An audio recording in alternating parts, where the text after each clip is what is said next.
Hi, thanks for tuning in.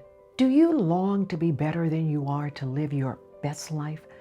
Well, I was told as a child how to make that happen.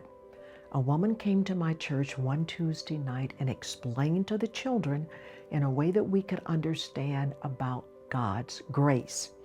Grace is God's free, undeserved favor. I learned that all of us were born sinners, but God sent His only Son, Jesus, to die on the cross for all of our sins, and that He rose again and is now in heaven. And all I had to do was to invite Christ into my heart. He would forgive me of all my sins and come to live in my heart and never leave me. That night I believed and gladly said yes to this invitation. I made Jesus Christ the Lord of my life, and I knew without a doubt that something had happened. I couldn't wait to tell my mother that Jesus now lived in me. This was the best decision I ever made. It defines me.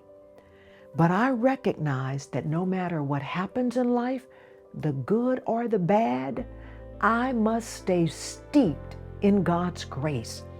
Paul said it's not that we think we are qualified to do anything on our own.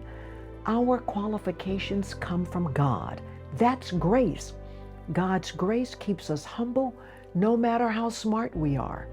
God's grace empowers us to do what we never thought we could do.